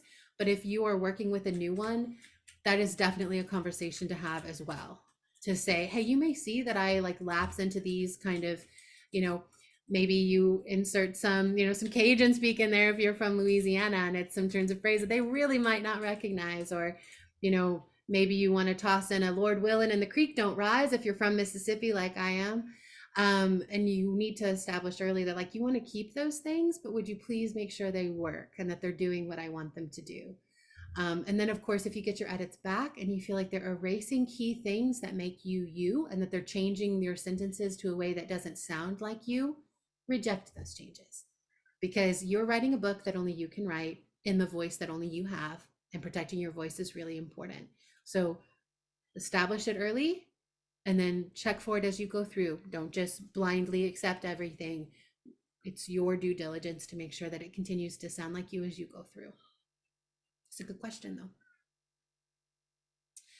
though. The other thing that's important when you're trying to vet an editor that you're going to work with is that you want to find editors who know your genre and are familiar with professional standards. So this kind of goes back to what the question that I answered earlier about whether they need to be experts in your field or just know your genre and your audience. And I personally believe the latter is the most important, because they're going to know what readers actually expect. You're responsible for your content being correct, and that's where you may benefit from having someone read for you who is within your field to help double check you that way. But an editor's job is more to make sure that it's being presented professionally in a way that is what your reader will expect. And I note here, this isn't always about educational backgrounds. I talked earlier about I have, a master's degree in English. And so I stepped into editing really comfortably because I had years of training, but this is not required. There are plenty of great editors who are completely self-taught or independently trained. There are more and more programs out there that are churning out great editors who just needed to refine their knowledge, and now they really know their stuff and are completely capable of being up to professional standards. And there are plenty of people who have master's degrees who are awful editors that I would never recommend you hire, because they don't actually have the specific skills that you need or the knowledge of the publishing industry that's required. So be more focused in your questions about their understanding of your genre and their familiarity with the publishing industry and professional standards and what you're looking for.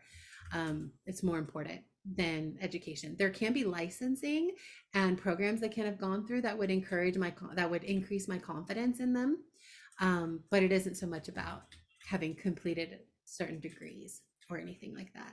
And again, one more time for the people in the back, if you go cheap, you get cheap. Unless you are very, very, very lucky and you find somebody who just honestly doesn't know how much to charge, or they are doing it because they love it and don't need to charge professional level fees for it. But those circumstances are, like moonshot. So like if you go cheap, you get cheap. So budget accordingly, because if you want really strong editing, you're going to have to pay professional prices for it. And then we're going to talk about what that looks like in a minute. Let's look. All right, other important things to know. So let's talk about, what does that look like? When I say, how much is it going to cost? And I say it's going to be expensive, what do I mean? So these numbers are actually pulled from Reedsy, which is one of the freelance sites that I mentioned to you, where they do verify the skills and expertise of their editors more than some of the other sites do. And so these are based on professional freelancers who are actively working in this field. So this would be considered good averages of what to expect, so that you have a frame of reference for knowing if something is cheap. Because what is cheap, right? If you don't know what to expect, you have no idea whether something is cheap or expensive. So let's look at that a little bit. So for content editing, for all of these rounds of editing, you will most likely find editors who are charging per word rather than per page. Some will charge per page, but because that can vary greatly, they'll often say, a standard 250 words per page or something like that. But most of the time, you're going to see their rates listed as per word.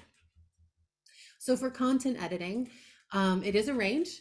Well, all of these are, because there is some variance in expertise, but also in how heavy a lift your individual edit is. So I'll talk about that a little bit when we talk about timing. But for content editing, you can expect to pay about 0.022 cents to 0.036 per word. So that's like I'm bad at math, don't listen to me. But anyway, that's it. That's your range. And it comes out to about 1,100 to 1,800 for a 50K word manuscript. So if your manuscript is shorter, it will cost you less automatically. But if it's longer, you're going to pay more and more and more. For copy editing, goes up to about 2.5 cents per word, give or take. And it comes out to about 900 to 1,250 for a 50K word manuscript. And then for proofreading, it is, a little over a cent per word, but doesn't usually go all the way up to 2 cents, but you may see that sometimes.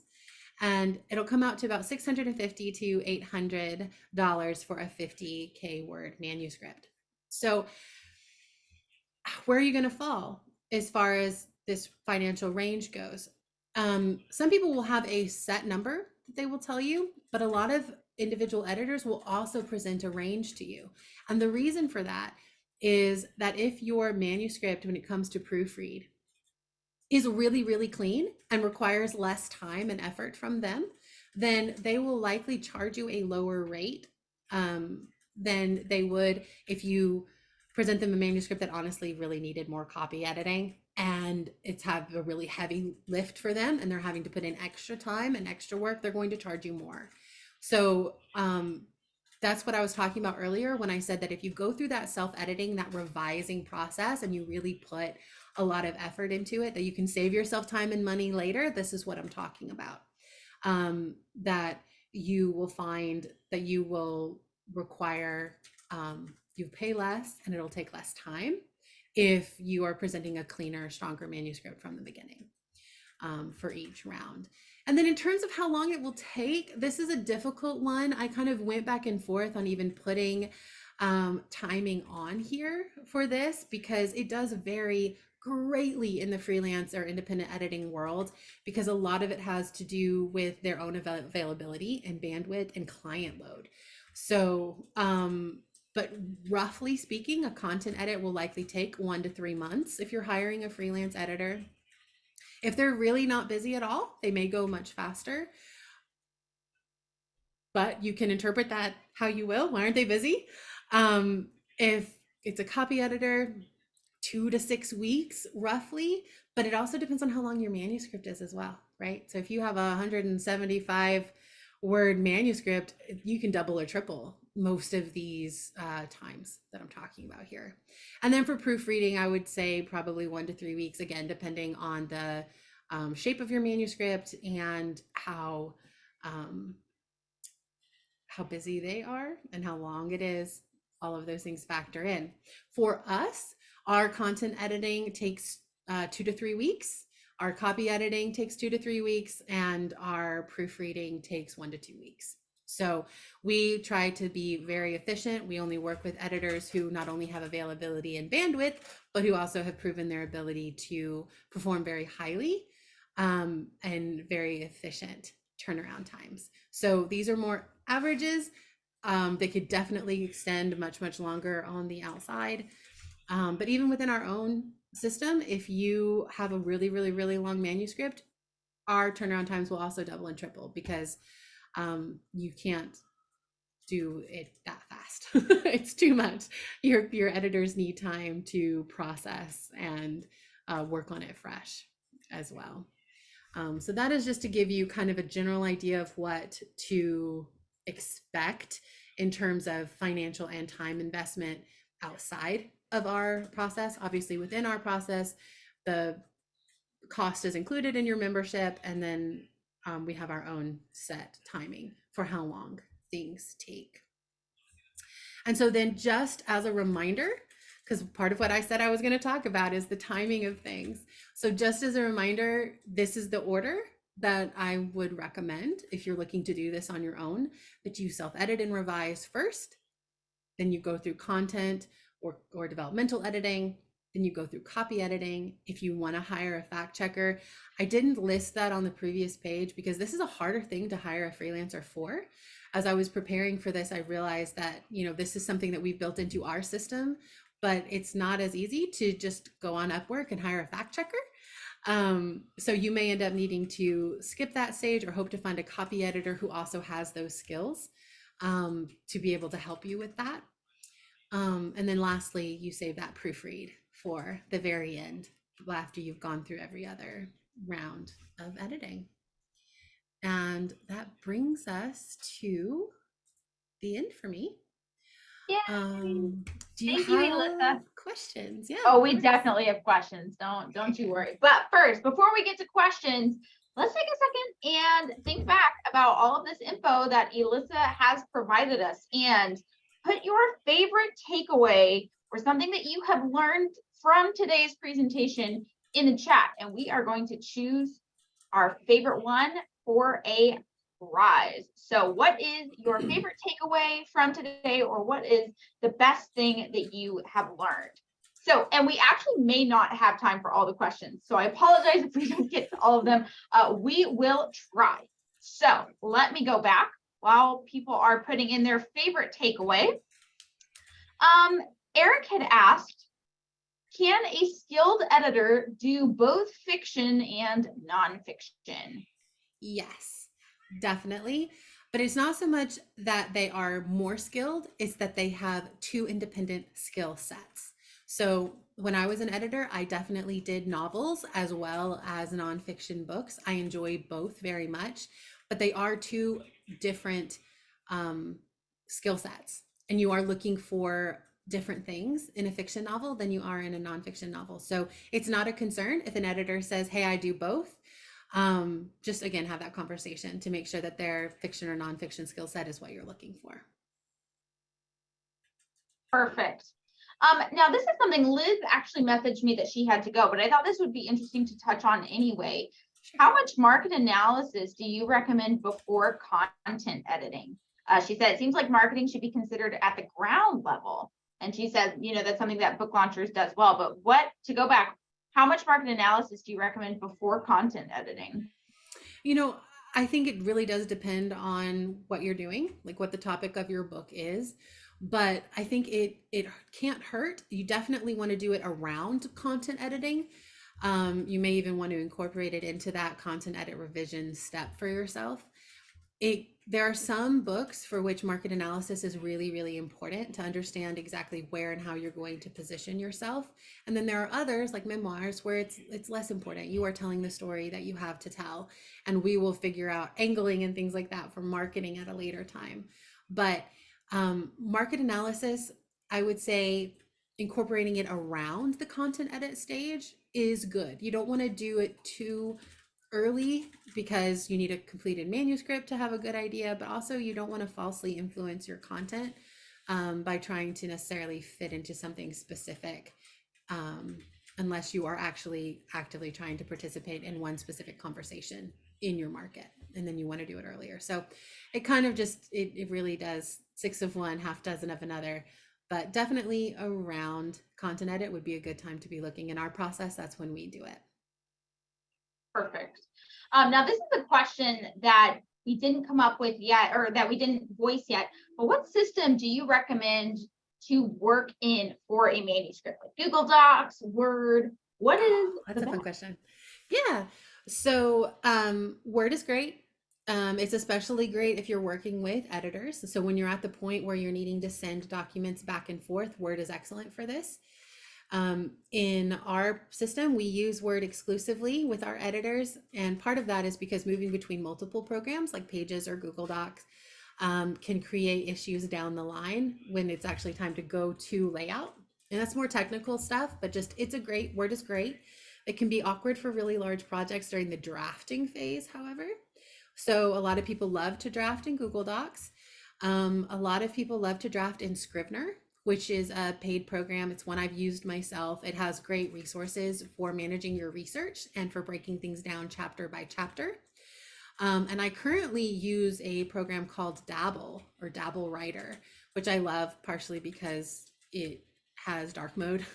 It's amazing, but it also allows you to kind of break things down chapter by chapter and move pieces around really easily. So during the drafting phase, I find it super helpful. But yeah, those are some of the big ones: Scrivener, Dabble, Word, Google Docs. Some people are starting to use other ones that are new on the market, but really it's what's comfortable for you. But when you get to that editing phase, I would recommend switching to Word. Yeah, and we here at Book Launchers exclusively use Word with our authors. And there are a couple reasons for that. Again, the most important thing is being able to do the work. So if Word, at certain phases of your process just isn't working for you, try something different. But for us, we found that works best because one, it does help with draft confusion, which that can still happen, but being able to decipher what's the most up-to-date version of your draft is absolutely huge.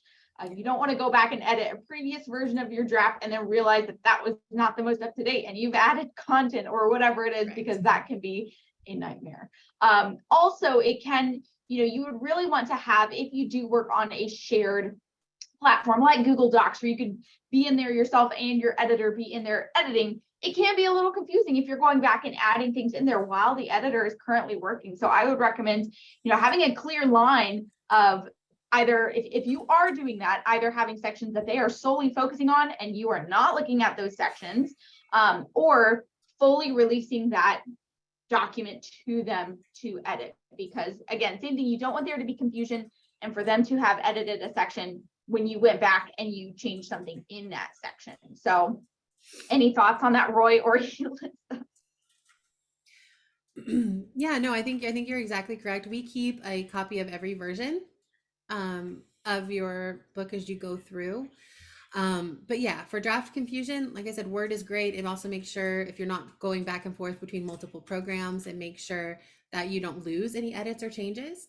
And that if something happens and that file becomes corrupted or things like that, we have an immediate version to go back to, which is great.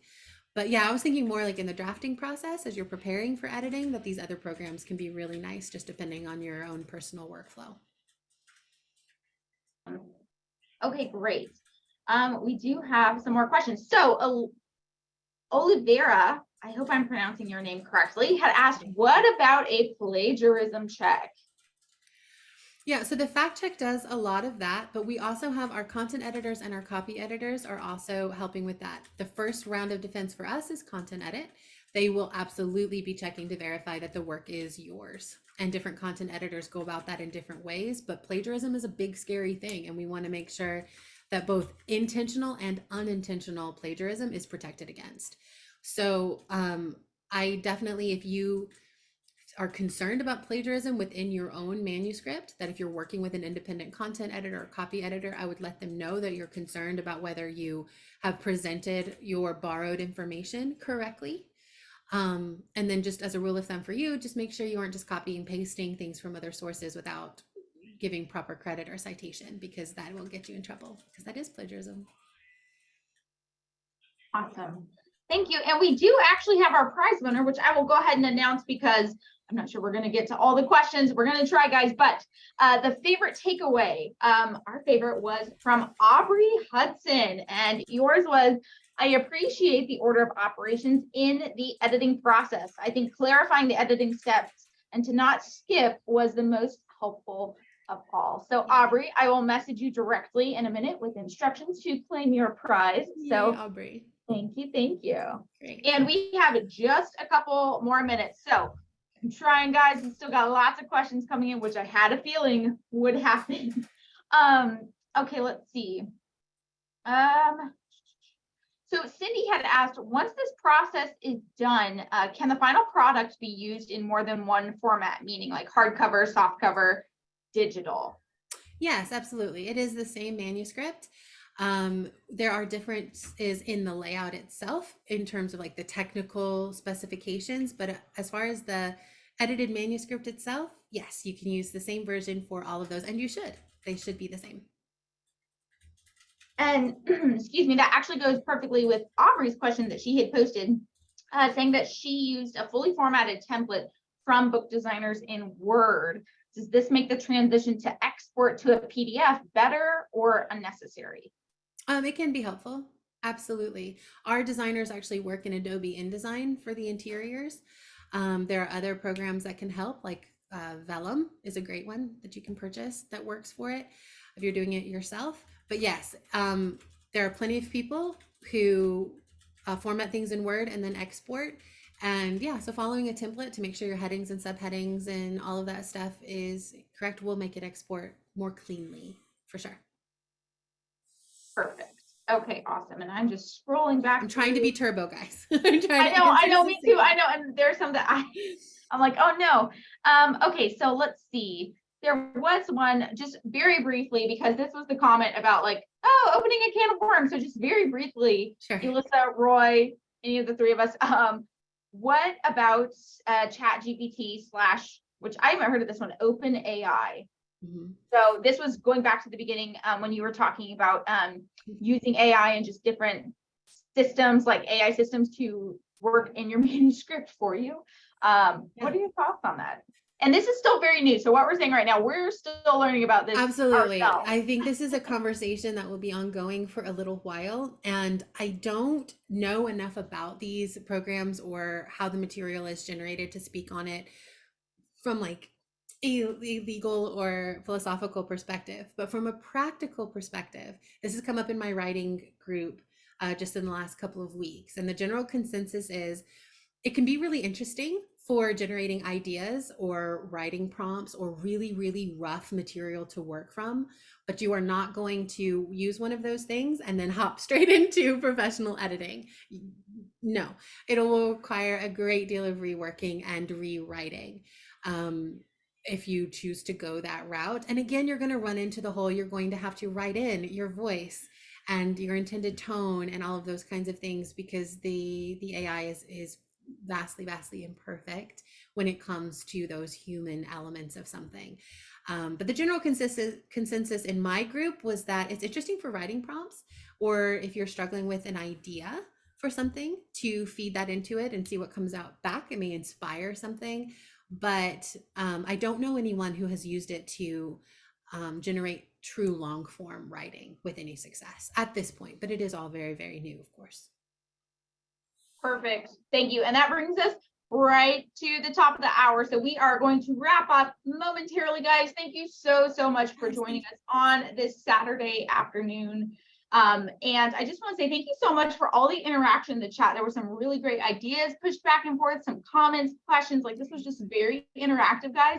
So I hope you enjoyed it as much as I did. Thank you, Roy and Elissa, for taking time out of your Saturdays to be here. Roy, you were very helpful with helping me in the chat, and Elissa, your presentation was just fabulous. So thank you so much, you guys.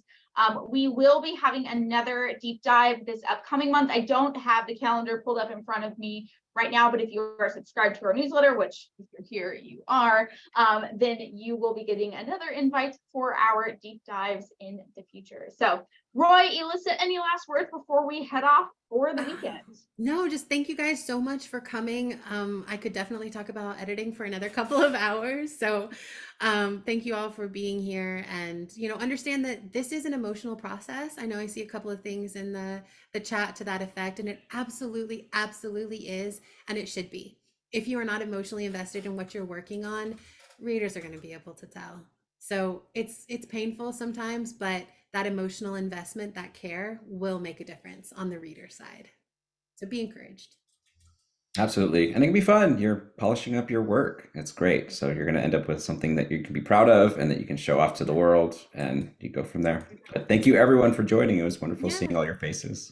Yeah, it's so great seeing you guys. And editing can be a little painful, but just as Roy just said, it's helping make something that you can be proud of, that can be an extension of your business or your life story, whatever it is, you want to be proud of it and be able to show it off to anyone. So while this is kind of a painful part of the process, it's so necessary and in the end, truly helpful for your book. So thank you all. I hope you all have a wonderful rest of your weekend, and we will see you again soon. Bye, everyone. Thanks for coming.